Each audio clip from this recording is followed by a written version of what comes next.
3 years after a grim encounter with 4 neo-Nazis that killed her father, Becky, a 16-year-old girl, is forced to continue surviving independently while escaping from several foster homes. This time she is taken to the home of Ted and Alice Gibbs, her new foster parents.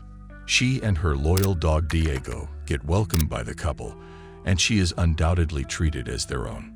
On the other hand, Becky plays along with them until nighttime, when Alice tells her she's there for her if she needs anything. After Alice leaves, Becky takes her dog Diego and escapes from the house once again. Becky reveals that it's been 3 years since her family's lake house was invaded by 4 neo-Nazis searching for a key that was seemingly buried under the house.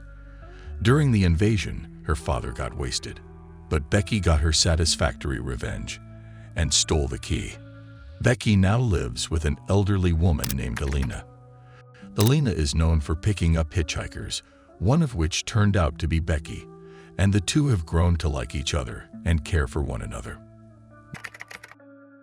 One morning during breakfast, Becky asks why Alina would trust her to rent a room to her and care for her. Alina, however, tells Becky that she's not a kid if she's up to 18, and as long as she can afford to pay her rent on time and helps around the house, then she doesn't mind.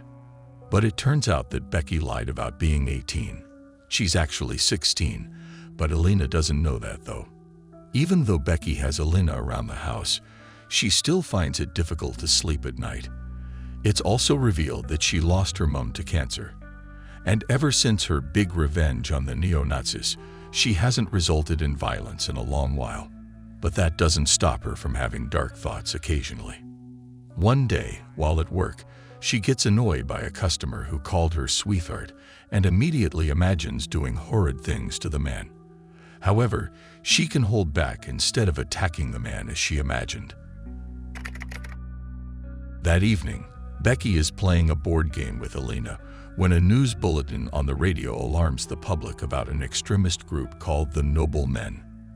This terrorist group has been spreading violence throughout the country and has its new target as the Senator, Ann Hernandez.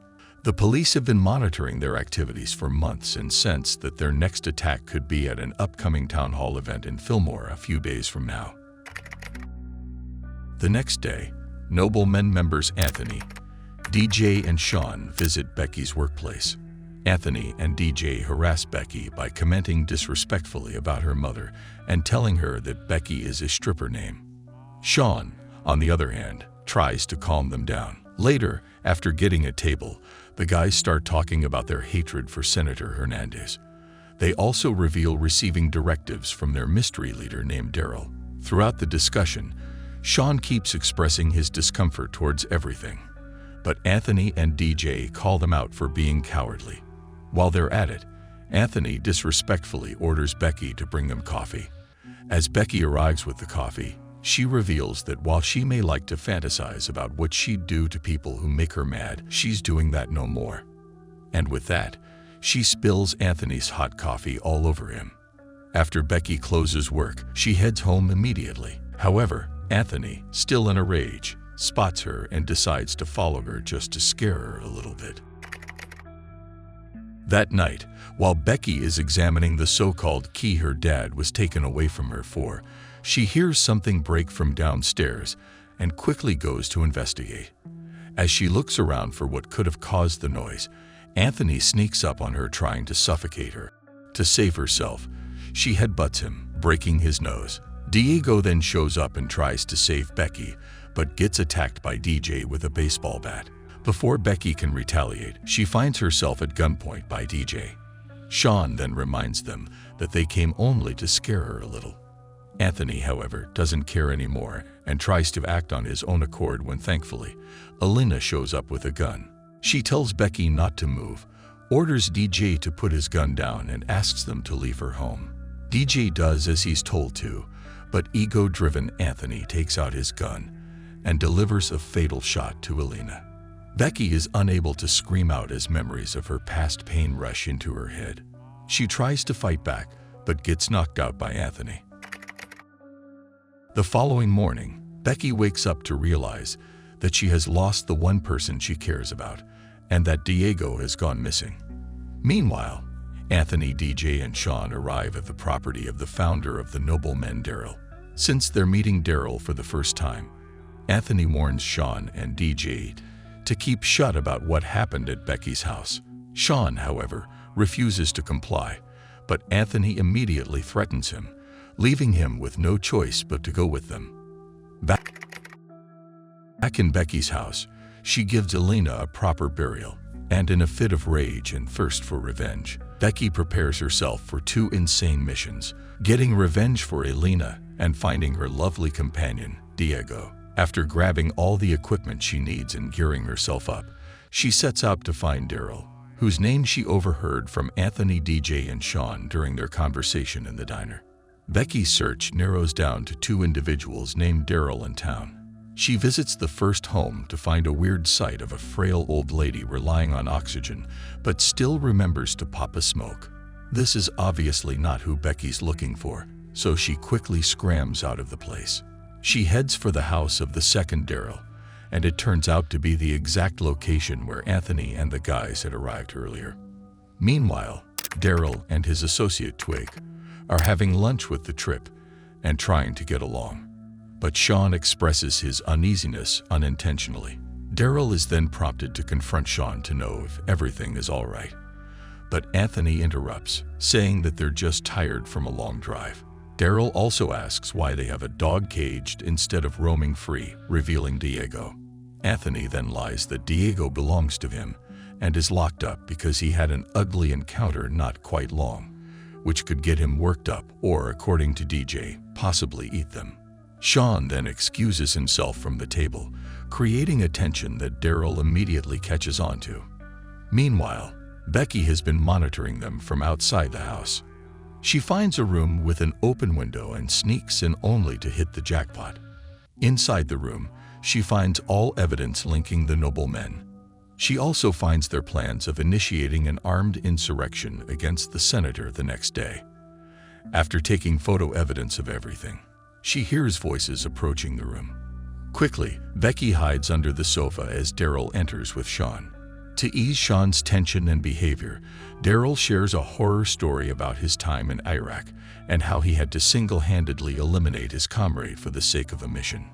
Daryl also shows him a thumb drive containing the names and addresses of every single member of the Noblemen organization. He warns Sean not to be a weak link to his friends, who might one day decide to discard him, and asks why they were late to the meeting. Sean, unwilling to betray Anthony's trust, then lies that they had a flat tire, so they decide to chill at a diner.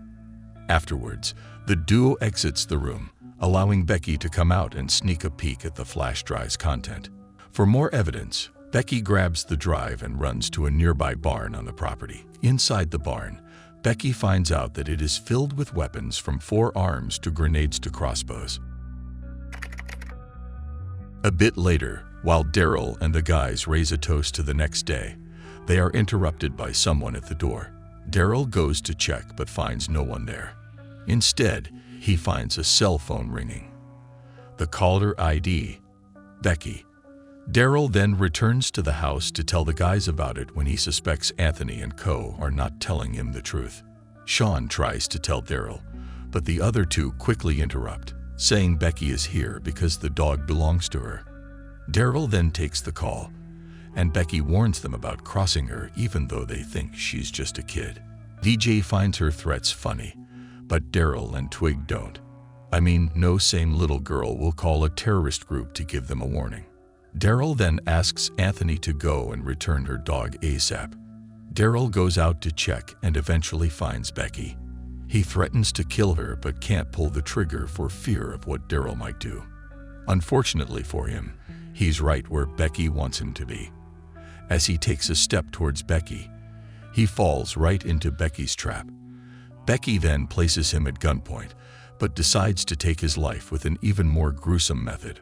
A while later, Daryl and the men are interrupted by another knock on the door. Daryl checks to see who it is, only to find Anthony secured with duct tape and mumbling something. Daryl opens the door, but then realizes that the door is tied to a string that pulls out the top of the grenade in Anthony's mouth. He quickly shuts the door and watches Anthony's head blown. Twig urges Daryl to call the police, but that would be a bad idea as they have a body and a property full of weapons, which could implicate them. He also reveals that the weapons in the barn were for the insurrection the next day and threatens them to tell him what's going on. The duo then confess that Anthony had killed Alina and not them. But Sean interrupts by recalling that Daryl mentioned the insurrection. Sean claims he's been lied to by his friends, who had told him it was just going to be a rally. He wants out and immediately tries to leave, but DJ tells him to stay to avoid getting caught by Becky. Sean, however, doesn't want any part of it and is willing to take his chances. As he approaches the door, Daryl calls to his attention. He tries to reason with Sean, but Sean insults their terrorist group and tries to leave, when Daryl eliminates him. He then asks DJ if he also wishes to pull out of the group, but DJ doesn't agree, on account that his saying no is his funeral. Becky calls again, and Daryl answers. During their call, Becky reveals that she has evidence of their plot and the thumb drive. In a fit of rage, Twig grabs a gun and heads out to eliminate Becky. But Becky, who's watching with a crossbow, lodges an arrow through Twig's cheeks. Daryl pulls out the arrow, and both storm out of the house to see Becky, who abandons her bag and takes to her heels. Daryl then returns to the house and warns DJ to get Becky alive, or he will wish Becky was the one torturing him. Unfortunately for Daryl, DJ rushes out of the house, gets in his car, and zooms off, a perfect escape opportunity. So that leaves Daryl and Twig. Meanwhile, Twig chases Becky into the barn, where Twig wants to believe she's trapped. He shuts the door and starts looking for her, but Becky is one step ahead as she throws a gas grenade at him. As Twig struggles to escape the barn, Becky comes out with a large truck to crush Twig. You wish she was only fantasizing. But don't worry, she's still able to pull off something cool. She comes out holding a bill book, and Twig immediately starts to plead for mercy. He claims he has a son and a wife and promises to do better and treat women better. But when Becky asks for his son's name, Twig tells her it's Adolf, causing Becky to toss whatever conscience she had left for Twig as she eliminates him by attacking him multiple times. Sadly, during all that madness, Becky gets hit by a tranquilizer dart, causing her to fall unconscious. A while later, Becky wakes up tied to a chair, with Daryl sitting in front of her. He commends her for coming prepared, and shows her that the key she has been with contains coordinates to someplace. Becky tries to struggle free, but Daryl tells her she can't undo the knots as he was once a Boy Scout. Just then, another member comes to visit, and Becky is shocked to find out that it's the old woman from before. It turns out that the old woman is actually the mastermind behind the Nobleman organization, and for the plot twist, she's also Daryl's mom, who named Daryl after herself. After exchanging pleasantries, if there were any, Daryl's mom asks to know about the whereabouts of the thumb drive. She tries to threaten Becky, but Becky remains confident, knowing she cannot be harmed if the location of the thumb drive remains a secret. Daryl's mom then offers her freedom if she reveals the location of the drive, but Becky replies by spitting at the old woman. Daryl's mom then resorts to using her best friend, Diego, to threaten her. She demonstrates how dogs may love their owners, but love food even more. Daryl then attempts to hurt Diego, causing Becky to agree to comply. But she gives them her own term, that once she gets out of the chair and ends the both of them, they'll have to promise to go straight to hell. Daryl then asks her how she plans to escape from the knot, and Becky replies that she was a Girl Scout member. Daryl then tries to attack her, but she's able to grab the bear spray from her gadget and spray Daryl. While Daryl struggles to wash his face, his mother holds Becky at gunpoint, but instead of shooting Becky, she tries to shoot Diego. Thankfully, Becky retaliates just in time by throwing a dagger at her head. She then promises Diego that she'll be back and takes to her heels as Daryl runs after her. They both run back into the forest, where Becky stops at a tree on which she had drawn a smiley face. Daryl mocks her for running to a dead end, but as he takes a step forward, his leg gets caught in an animal trap. Not learning his lesson, he takes another step forward, and successfully gets both legs stuck in an animal trap. This causes him to fall over, but his head gets trapped in another animal trap. In his final moments, he commends Becky for outsmarting a top-tier member like himself. After taking his last breath, Becky retrieves the key and goes back to the house to get Diego. As she's having a touching reunion with Diego, she hears Daryl's mom's voice, saying she must have missed her brain. She shoots, but then it's revealed that Becky sure as hell didn't miss, as Daryl's mom is facing the wrong way and shoots at a case instead of Becky. But before the old woman can turn to take another shot, Becky orders Diego to attack her, putting an end to her. 24 hours later, Becky is seated in a CIA office when an agent, Kate Montana, joins her.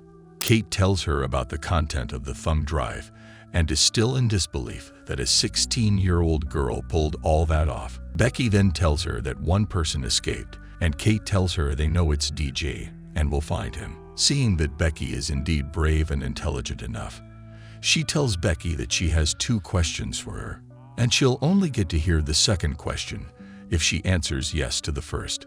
Becky then agrees. Kate asks the first question, which turns out to be an offer to a spot at the CIA as the youngest member, and Becky quickly accepts the offer, which leads to the second question. Is she ready to find out what the coordinates on the key lead to? And definitely, Becky agrees to that before asking for her dog, whom the CIA seem to be holding hostage. Days later, DJ is seen repairing his truck. Afterwards, he gets into the vehicle but is shocked when a cop car parks behind him. He takes out his pistol and prepares to fire when he comes to a sudden realization that the person confronting him is Becky, who's dressed as a CIA agent with a rocket launcher. But before DJ can process what's happening, Becky fires the rocket launcher at him, sending him to meet the others. She then takes off her glasses and turns to face the camera with a grim expression. And this is the end. This was a recap of the 2023 movie, The Wrath of Becky, directed by Matt Angel and Suzanne Coote, featuring Lulu Wilson and Sean William Scott. Shocking, right? Who would have thought Becky could pull that off all by herself? Let us know what you think about this movie in the comments below with #CinemaRecap. Until next time.